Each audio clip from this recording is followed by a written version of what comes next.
2020년 6월 20일 토요일입니다.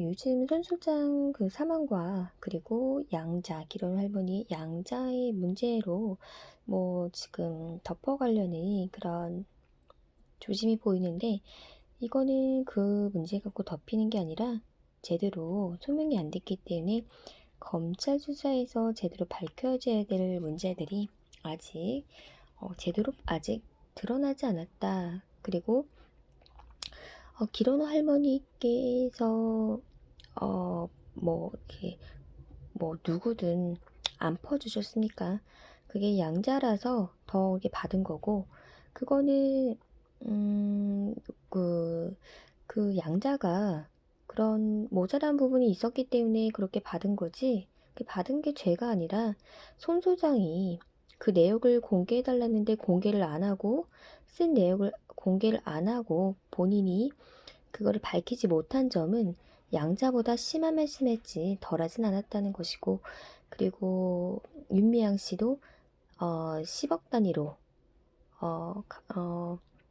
착취하면 착취했지, 이게 양자한테 뭐라고 할 것은 아니다. 양자는 3천만 원 이번에 요구해서 한 거지, 그거를 정의원에서 이제 쓰려고 했던 거잖아요. 양자한테 안 주고. 그래서 일단은 그 정의원의 그 불투명한 회계 문제와, 그리고 그 양자가 내역을 공개를 원했는데 통장에 어디다 그 거금을 썼는지 그거를 의혹을 제대로 밝히지 않고 죽음을 택한 그 손 소장에 대한 그런 문제도 검찰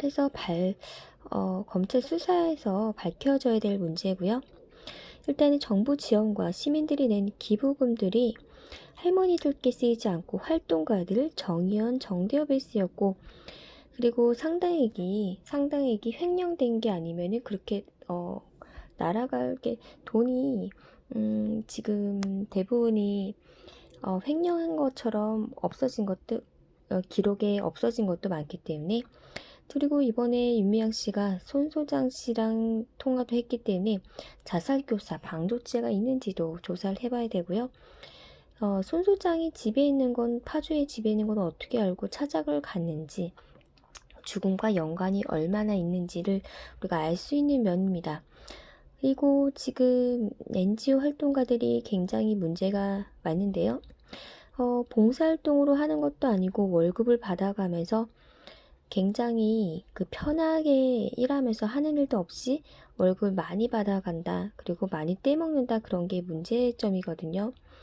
그래서 지금 엄격한 심사 과정을 거치지도 않고 정의원이 지금 국고 보조금을 받는 것, 연간 수억 원의 국고 보조금 받는 것도 굉장히 큰 문제고요.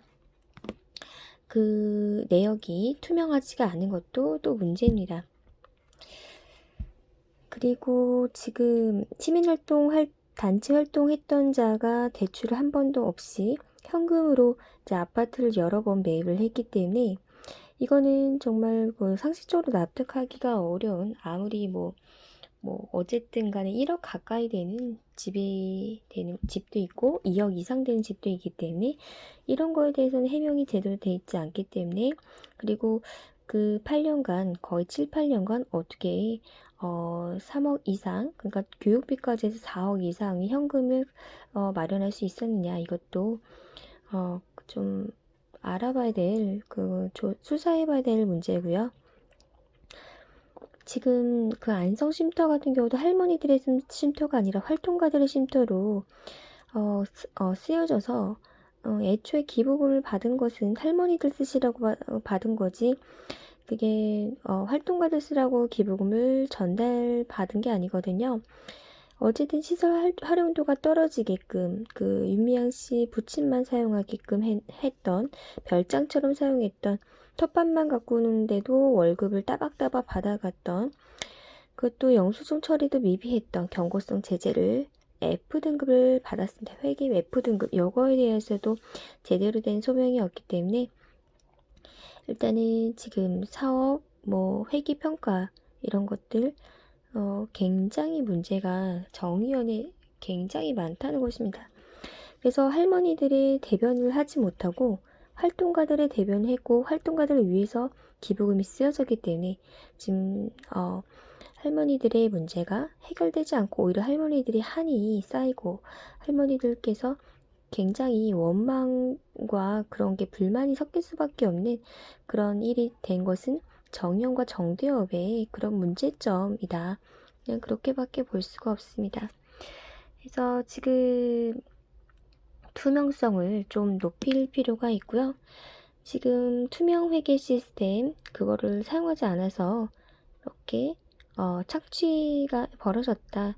그리고 지금 은미양 씨 재산 몰수 그 외에도 법적 책임을 그냥 한 번에 단순 무식하게 지려고 하지 말고 있는 그대로 할머니들께 이제 돌아가신 할머니들께 한을 윤미향 씨 때문에 굉장히 스트레스 받고 한이 생기신 그런 할머니들께 사죄하는 마음으로 정말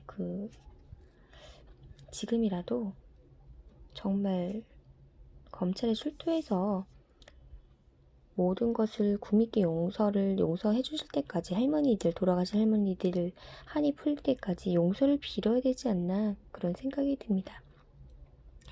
그래서 이 윤미향 씨 문제는 윤미향 씨 문제가 30년 동안 윤미향 씨 때문에 이렇게 30년 동안 할머니들의 그 운동들이 물거품이 되었고 빛을 발하지 못했다.